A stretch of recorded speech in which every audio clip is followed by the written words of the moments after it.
I had been interested in parish work with the Latinos, and I thought, I think that's what I feel called to do, is to, because I am bilingual, and I figure, well, I could maybe be of some help. I wanted so much to be able to be involved in the ministries that were very specifically targeted to social justice. A sister who was teaching in high school had a class in social justice, and Sister Marilyn Rudy, and she was taking her class to Venice, California, to see what could be done to help this community of poor people, mostly Hispanic. She said she would start out with food stamps. That's kind of a non-threatening and necessary area. So she invited me to come. She said, there's some Spanish-speaking people out there, maybe you could come and help me with them. So we started St. Joseph's Center. It has grown into an incredible service center with many programs now. We started with 2 of us, and then now I think there's about 50-some staff members and administrators that serve St. Joseph's Center. For me, the first thing was, of course, seeing all the people we served. I didn't grow up in poverty, but when you see it face to face and you see the conditions that some folks had, families had to live in, you realize the dire needs that some of these families were in. When I was on the board between '86 and 2000, I saw the remarkable work of the many programs we sponsored. We were an evolving social service institution. The logo that Sister Marilyn Rudy and Sister Louise Bernstein established, hope through empowerment.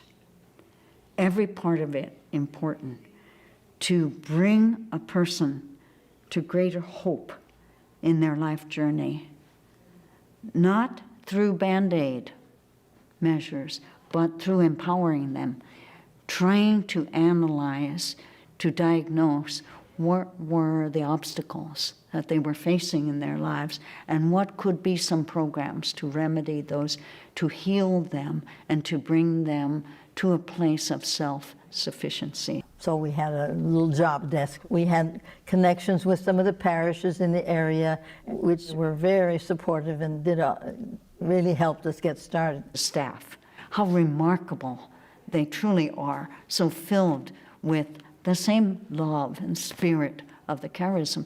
These staff members, they may not have all the words, but they love the dear neighbor, and they were willing to go to such great lengths to serve the dear neighbor, to find the resource that was going to turn around this person's life.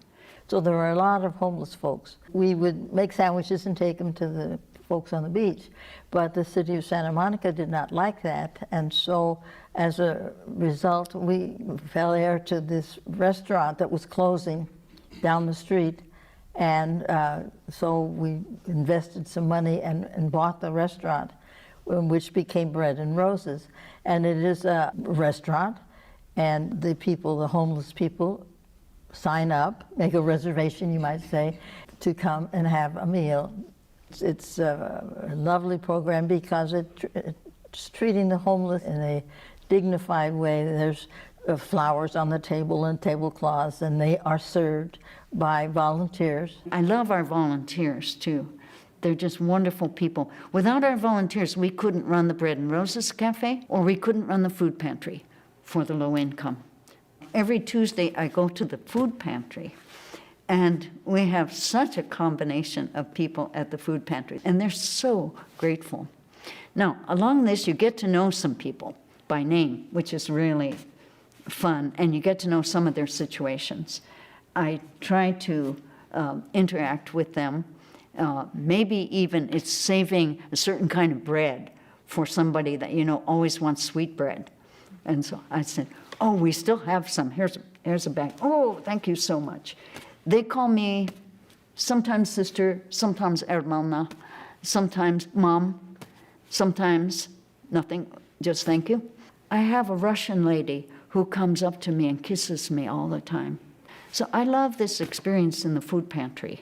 When the sisters began to leave schools and go on to other ministries, we had sort of gathered together for support because many people were shaking their finger at us, and here you are deserting the children and deserting the parents, and we need you, and you're good teachers and all that sort of thing. So we decided that we kind of should band together and we should support each other.